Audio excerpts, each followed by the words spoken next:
Dan alhamdulillah, sepanjang saya lahir sampai sekarang, salah satu yang paling disenangi pedagang dan selalu dicari apa? Untung. Alhamdulillah, mau semua ki untung dan kita mau rugi. Tapi ternyata paling sial, lebih sial daripada rugi berdagang. Bapak beli pulsa 10.000, nah beli orang 7.000, insya Allah masih ada rezeki di tempat lain. Tapi ada satu rugi yang paling tidak disenangi Allah. Ara'aital ladzi yukadzibu biddin. Tahu enggak kamu pendusta agama? Pak balena agamae, salatnya dusta, puasanya dusta, hajinya dusta, zakatnya dusta. Satu di antaranya yaitu fawailul lil musallin, maka celaka, rugi orang-orang yang sholat.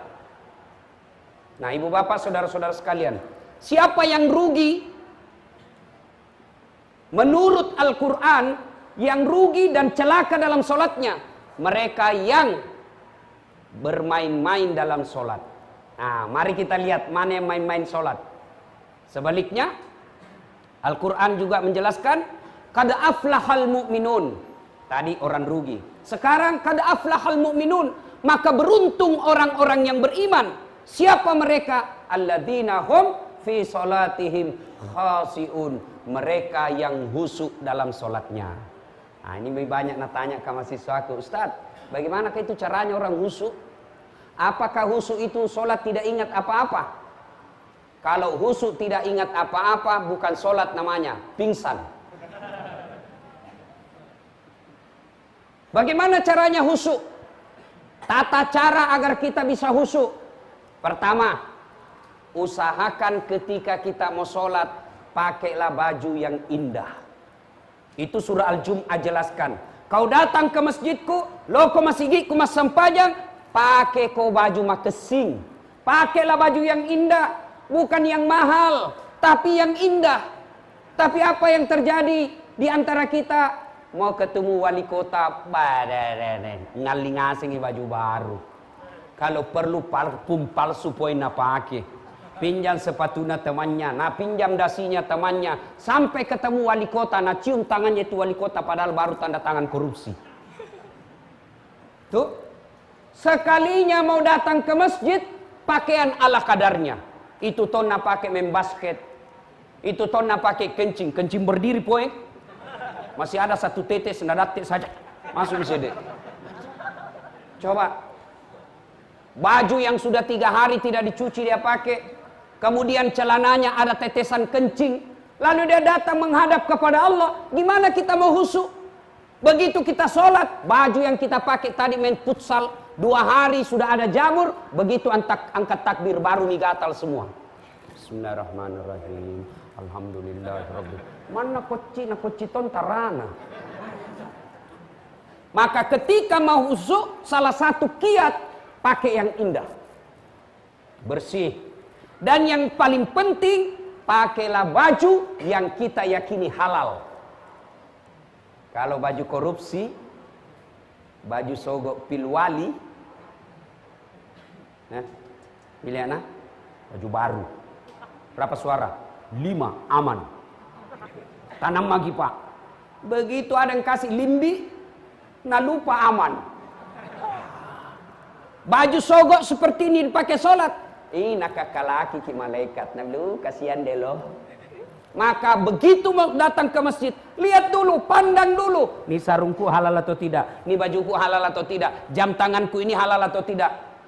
Termasuk bapak ibu barangkali waktu menjabat, banyak duitnya dia ganti giginya. Gigi palsu hasil korupsi. Maka begitu mau sholat, buka dulu gigi palsunya. Termasuk emas. Emas berbeda pendapat ulama. Ada yang mengharamkan, ada yang menghalalkan. Ini yang disebut wilayah khilafiyah. Perbedaan pendapat ulama. Ada yang bilang haram, ada yang bilang halal. Kata Nabi, kalau subhat seperti itu, kamu mau selamat, kalian mau selamat, tinggalkan. Pakai emas. Dan bagaimana kalau terlanjur nih Ustaz, tidak bisa dibuka? Kenapa? Gigiku mas. Sudah ku kasih emas, tidak bisa dicabut-cabut itu ya. Kalau cincin sebaiknya dicabut, kalau dia emas baru kita sholat. Nah, Pakai yang bagus, yang rapi, yang indah, yang halal. Berikutnya, yang kedua, cara kedua supaya kita bisa sholat. Ketika wudhu, perhatikan tata tertib dan rukun-rukunnya. Ingat, ketika kita mau berbuat baik, setan mulai kepanasan. Hayya 'alas shalah. Setan sudah mulai sebar pasukannya. Sebentar pi, jam mau pergi masjid, masih lama, duhur sampai jam 3, dekat pakai jam 3 ke sholat. Setan mulai masuk. Anggaplah begitu azan langsung kita tinggalkan tempat menuju ke tempat sholat, jangan pikir setan putus asa, tidak, nagoda ki lagi. Gimana caranya? Nagoda ki supaya main-main ki wudhu. Wudhunya bagaimana? Sambil terima handphone, simpan di telingana, sambil berwudhu. Begini caranya. Yo. Berapa kan jual kangi? Tidak bisa kurang-kurang itu sekali. Itu wudhu sambil nelpon. Siapa ajar kita begitu? Ada yang lebih parah, menyanyi sambil wudhu. Pulang-pulangku berbadan dua. Itu kalau kita mau khusyuk dalam sholat, mulai cara wudhu kita perhatikan. Banyak yang tidak perhatikan rukun-rukun sholat. Rukun-rukunnya wudhu yang banyak kita keliru, buka Quran. Quran mengajarkan wudhu dari jari-jari hingga ke siku. Prakteknya kamene. Quran mengajarkan basuh dari jari-jari ke siku. Berarti begini caranya. Tapi apa yang kita praktekkan? Buka keran dari siku ke jari.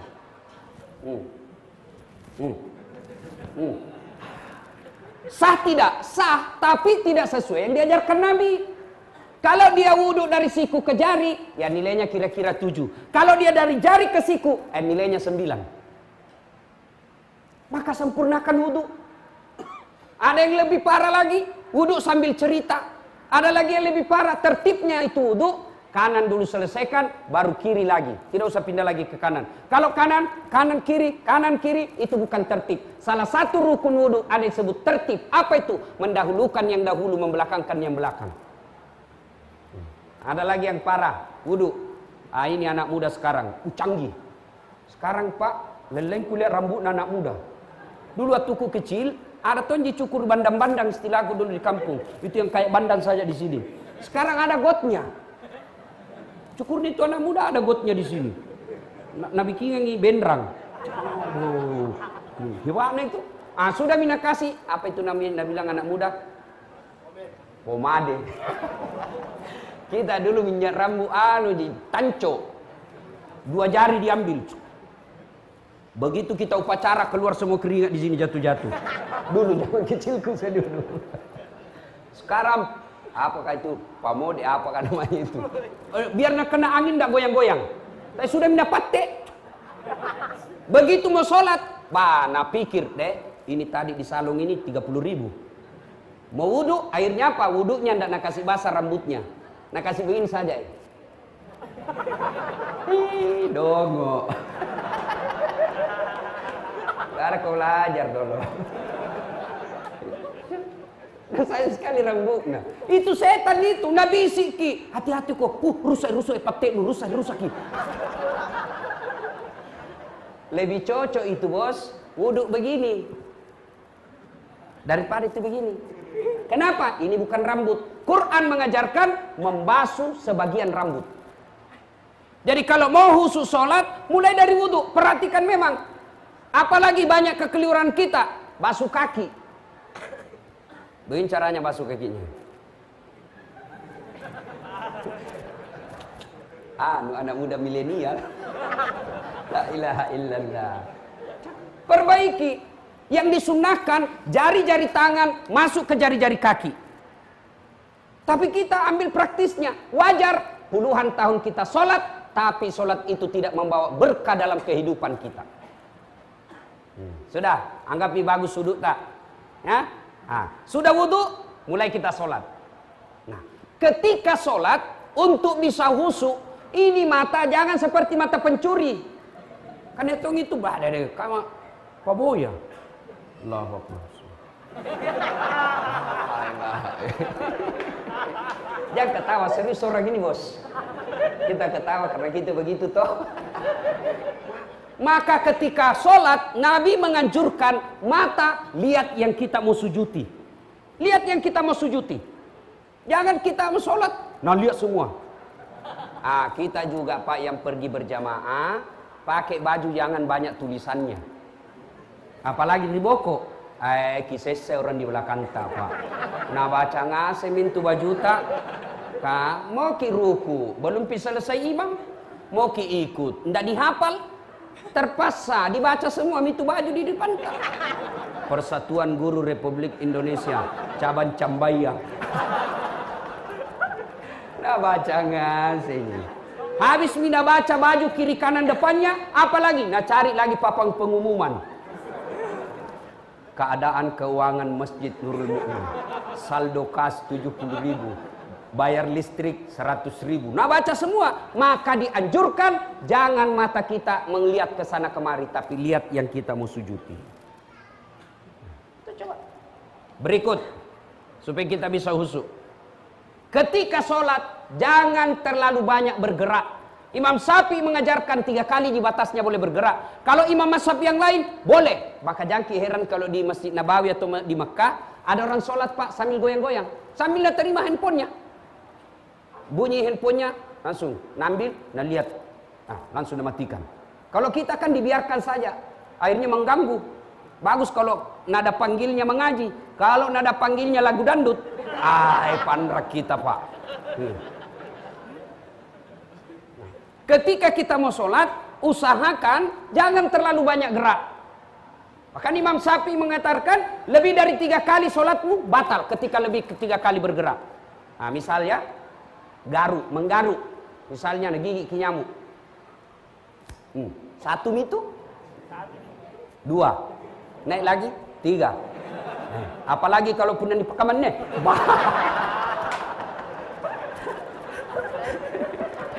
Nah, coba bayangkan apa yang terjadi. Bagaimana kita mau khusyuk sholat? Tangan kita semuanya bergerak. Bismillahirrahmanirrahim. Nah sini ki poin enjoy ya. Nggak gerak tangannya, tapi kakinya saya kasih goyang. Ada juga yang sholat kayak kena angin sepoi-sepoi.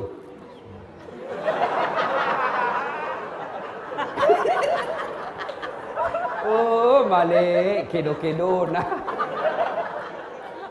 Ada tuh Allahu Akbar.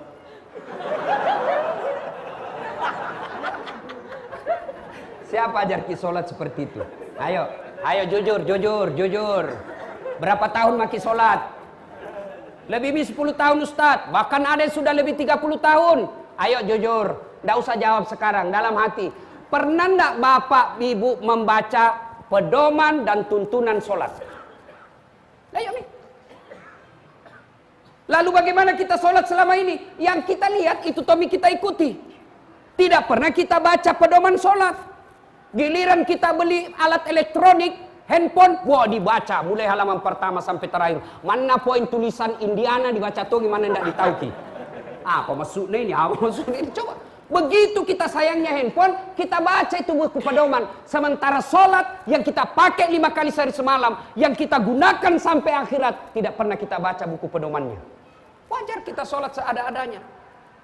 Nah, coba. Jadi pulang ki nanti ini pikir cari buku tuntunan sholat. Supaya belajar ki sholat yang baik. Kalau kita ki, nasa ngogi kita mi, akhirnya yang kita lihat anu salah, pergi tomaki. Ada anak muda dia tahayat di sampingnya orang tua, dia kasih goyang jarinya begini. Ini anak muda langsung nak kasih goyang juga tangannya, nak kasih kencang. Ditanya, itu ada dalilnya itu kalau yang goyang begini ada ya. Ini ditanya anak muda, kenapa kau kasih goyang? Nah lebih cepat lagi, dia bilang, ya toa mistas lobe mi. Pakai puru cas. Coba, ini namanya piti-piti. Nah ibu bapak saudara-saudara sekalian, supaya kita bisa sholat dengan baik. Yang berikutnya lagi setelah jangan banyak gerak, maka bisa sholat dengan baik. Usahakanlah Pak, paling tidak apa yang kita baca, kita paham apa makna kesimpulannya mau saja. Nggak usah per ayatnya, tapi kesimpulannya saja itu ayat yang kita baca. Surah misalnya kita baca surah As-Sajdah, paling tidak kita tahu apa kesimpulan surah As-Sajdah itu. Jujur, berapa tahun maki sholat? 30 tahun. Kita tahu mi artinya Al-Fatihah? Ayo jujur maki. Al-Fatihah dengan terjemahannya. Kita tahu ki? Apa ya? Nggak tahu ki. Itu saja. Amin.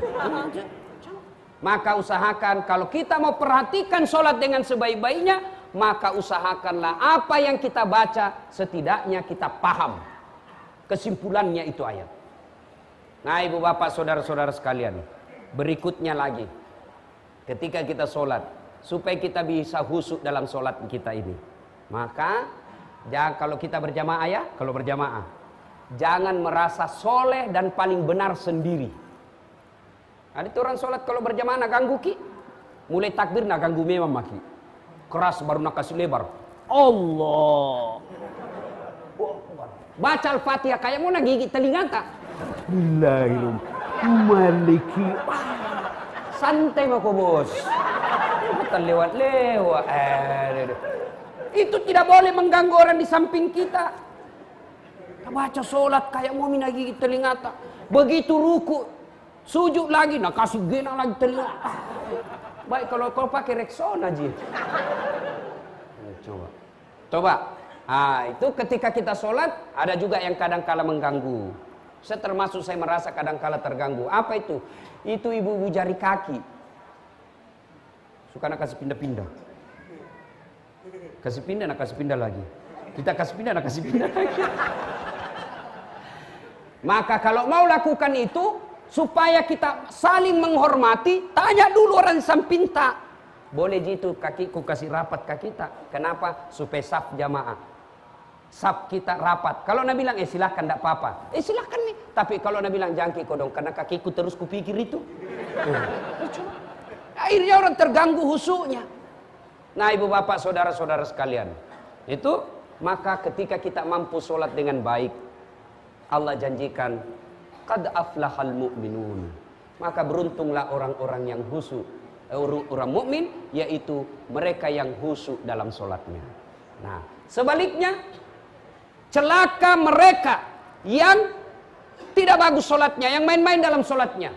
Mana yang dimaksud main-main dalam sholatnya? Seperti yang saya jelaskan tadi. Supaya bisa khusyuk, lakukan apa yang kita ketahui hari ini. Lalu yang paling penting, selesai maki. Sudah berusaha maksimal, sudah bagus cara kita, tata caranya sudah baik. Kita lihat rukun-rukunnya. Alhamdulillah saya ingat. Ada rukun yang sering kita tinggalkan dalam sholat. Apa itu? Tuma'nina. Apa itu tuma'nina? Bahasa Bugisnya maki nyawa-nyawa. Bahasa Indonesianya istirahat sejenak. Kapan dipakainya? Ketika ruku, iktidal, sujud, kemudian naik duduk di antara dua sujud. Mana itu prakteknya Ustaz? Contoh. Allahu Akbar. Ruku. Baca doa ruku 3 kali, jangan langsung naik. Tapi istirahat sejenak. Ambil napas 1-2 kali. Subhana rabbil azim wa bihamdihi 3 kali. Baru napas. Sami Allahu liman hamidah. Ya, subhanallah liman hamidah. Ini namanya solat Valentino Rossi. Si bala masya Allah. Lalu yang parah lagi apa? Iktidal.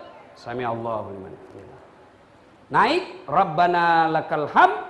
Turun, istirahat sejenak, Rabbana lakal hamd. Ya. Sami Allahu liman hamidah. Turun. Rabbana lakal hamd. Itu namanya tuma'nina. Kalau kita praktek apa? Sami Allah. Teh istirahat itu bos, kalau goyang di tangan tak bakal menel. Sami Allah. Yang lebih parah apa? Tidak lurus ini belakangnya.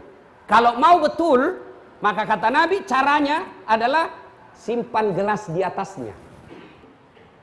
Kalau dia sudah air yang ada atau gelas di atas itu tidak jatuh, itu sudah sempurna rukunya. Terkecuali mereka yang sudah tua bungkuk dan kena apa namanya itu? Osteoporosis. Nah, yang tua-tua ya kodo yang sudah pensiun 70 tahun. Sami Allah. Itu dimaklumi katua mi. Dimaklumi. Ya, darurat namanya. Tapi kalau kita yang masih muda, perbaikilah. Bapak, Ibu, saudara-saudara sekalian, perhatikan sholat dengan sebaik-baiknya, perhatikan gerakannya, insya Allah sehat kita. Sehat orang yang baik sholatnya. Saya ini sering praktek. Biasa dalam sehari tak 4, tak 5, bahkan pernah saya sehari 13 kali ceramah. 1 kali 1 jam, berarti 13 jam berdiri. Itu obatnya Pak, tidak perlu refleksi. Caranya, perbaiki ruku, baku tarik-tarik itu saraf naik ke atas, insya Allah. Begitu juga kalau demam-demam sedikit, ruku, sujud, perbaiki sujudnya, insya Allah itu. Obat nih. Niatkan sambil sholat, mudah-mudahan Allah berikan kesehatan. Anggaplah sudah diperbaiki semua tata caranya, lalu selesai sholat, Assalamualaikum warahmatullah, Assalamualaikum warahmatullah. Hisab begini. Ini hanya tradisi, tidak kewajiban dan tidak sunnah. Kenapa nah ini Ustaz? Kayak itu tonseng enak dirasa. Assalamualaikum warahmatullah. Masa kita begini? Assalamualaikum warahmatullah. Kan tidak nyambung sekali. Kenapa istighfar Ustaz? Kenapa istighfar orang selesai sholat? Ada 2 maknanya. 1, kita istighfar kenapa? Nikmat yang Allah berikan kita, nikmat yang Allah kasih kepada kita ini tidak bisa dibayar dengan sholat. Pernah dengar kisahnya? Umatnya Sulaiman alaihissalam 350 tahun beribadah. 350 tahun ibadah. Tidur makan ibadah, tidur makan ibadah. Meninggal. Pada saat meninggal, Allah sampaikan kepada dia, masuklah engkau surga karena rahmatku. Tamana suruga nasabak pamaseku, kasih sayangku. Ini orang yang banyak amalnya 350 tahun komplain. Saya tidak mau ya Allah. Saya tidak mau masuk surga karena pamasemu, nikmat rahmatmu, saya tidak mau. Saya masuk surga karena amalku 350 tahun. Wajar saya masuk. Kenapa? Banyak amalku 350 tahun. Allah berfirman, kau hitung-hitung rupanya di. Baiklah kita baku hitung kalau begitu. Siap-siap kok kita hitung. Jibril ambil kau kalkulator. Rekenemen nih, pasang ke domo. Akhirnya apa? Allah perintah, ambil matanya 1, keluarkan biji matanya sebelah kanan, timbang amalnya 350 tahun dengan 1 biji mata. Timbang punya timbang, apa yang terjadi? Lebih berat 1 biji mata daripada amalnya 350 tahun. Nabi bilang, Tuhan, kalau bahasa kita di Makassar, apa kok? Si mau kok? Kok kira bisa kok ibadah kalau ku kasih picok kok? Kok kira bisa kok beribadah apa kalau ku kasih gigi kok kasih sakit gigimu? Kok kira kok bisa beribadah dengan baik kok kasih mencret kok? Bayangkan kalau mencret 2 bulan Pak. Repotnya itu deh. Pas mau ceramah langsung mau keluar. Susah itu Pak. Itu nikmat Allah. Yang kita lagi merasa kita orang miskin, yang kita lagi merasa tidak ada nikmat yang Allah berikan. Nikmat Allah luar biasa banyaknya, sederhana sekali. Selalu saya kasih contoh. Ini pecinta bola semua kuliah ini. Sebentar lagi Piala Dunia. Toh? Paling repot nanti kalau masuk Ramadan Piala Dunia, begitu pertandingan, adu penalti, azan subuh. Mana yang dipilih ini Pak? Adu penalti, azan subuh. Pergi ki sembayang, tinggal penalti, tidak dilihat ki, nonton ki penalti, lewat sembahyang subuh, deh temanku ambil jalur pintas, apa? Nah ambil sajadahnya sembahyang depan televisi, lebih hancur lagi ini. Bapak saudara-saudara sekalian, nah berapa biaya transfernya itu Lionel Messi? Berapa biaya transfernya itu pemain-pemain bola internasional luar biasa? Ada yang sampai 1 triliun. Masya Allah. 1 triliun Pak. Pernah Maki lihat uang 1 triliun? Pernah Maki? Tidak pernah? Dia sama Ji. 1 triliun. Biaya transfernya. Tapi demi Allah, semua pemain bola yang jago-jago itu, tidak mungkin dia bisa jago main bola kalau Allah kasih lututnya tidak bisa bengkok. Apa? Dia bisa main bola, Messi, Kakak, apalagi tuh yang Iniesta yang sudah pindah dari Barcelona. Bukan apa, baca bos. baru datang ini di Roma, pergi nonton AS Roma lawan Liverpool. Kita tahu, adek-adek, tahu gitu Roma di mana? Tahu Ki? Tamalate belok kiri sedikit. Yo, bayangkan, itu pemain bola luar biasa bayarannya. Luar biasa bayarannya, tapi demi Allah, mereka tidak akan bisa main bola ketika Allah kasih lutut yang tidak bisa bengkok. Mana bisa main bola begini?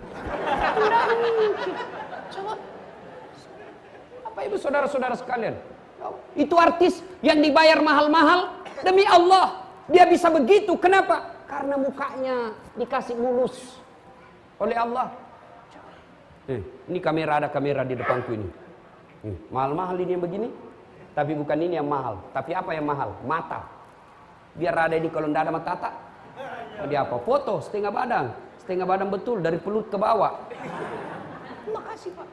Nah, maka makna kita istighfar setelah sholat, Assalamualaikum warahmatullah, Assalamualaikum warahmatullah. Kenapa? Kita bertobat karena nikmat Allah tidak bisa dibayar dengan ibadah yang kita lakukan. Yang kedua, kita istighfar ketika selesai sholat. Untuk apa? Siapa tahu dan pasti ada salah ketika sholat, kita menghayal, maka kita istighfar. Mudah-mudahan Allah mengampuni dosa dan kesalahan kita. Nah, ibu bapak saudara-saudara sekalian, akhirnya ketika kita mampu sholat dengan sebaik-baiknya, tata caranya kita perhatikan, rukun-rukunnya kita tunaikan, maka insya Allah, maka sholat itu akan dijanjikan. Inna sholata tanha anil fassaika wal munkar. Sesungguhnya sholat itu mampu menjaga kalian dari perbuatan keji dan mungkar. Itu orang baik sholatnya insya Allah. Nah, sebaliknya kalau kita anggap enteng sholat, banyak tong itu begitu Pak. Puasa, nak tahan puasanya Pak, tapi tidak sembahyang. Ini nanti nak kacele nanti kalau mati ini dikasih lihat puasanya Pak. Baco, nenek puasaan 30 tahun kali 30 hari, ini banyaknya puasamu. Mana kuncimu? Apa kuncinya? Sholat. Tidak ada Tuhan. Nabi bilang malaikat, walaiko. As-sholatu miftahul jannah. Sholat kuncinya surga.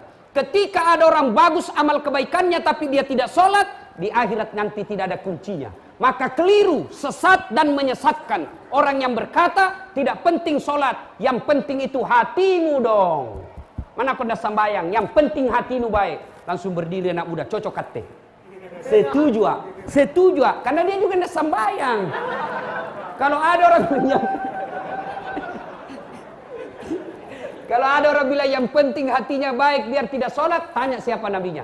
Nabi Muhammad paling baik hatinya, Nabi Muhammad paling bersih hatinya, paling bagus akhlaknya, tapi beliau tetap sholat. Jadi mereka yang bagus puasanya, bagi mereka yang bagus zakat fitrahnya, bagus akhlaknya kepada sama manusia, tapi tidak sholat, nanti amal kebaikannya langsung dihapus, tidak ada gunanya. Nah maka Ramadan ini perbaiki memang nih. Ustadz, banyak sholatku lewat dulu Ustadz. Waktuku dulu masih zaman jahiliyah, waktuku dulu masih banna, banyak sholatku kulewati. Bagaimana cara gantinya? Ganti di bulan ini. Caranya, perbanyak sholat sunnah. 1 kali sholat sunnah, nilainya sama sholat wajib. Mudah-mudahan sholat-sholat sunnah yang kita lakukan di bulan suci Ramadan menutupi sholat-sholat wajib kita yang telah lewat waktu kita masih muda. Makanya, sembahyang 20 rakaat, 8 rakaat. Tapi umumnya masjid saya lihat 8 rakaat. Lompat semua mi. Apa? Muhammadiyah 8 Ustaz. Bukan karena Muhammadiyah, capek kok.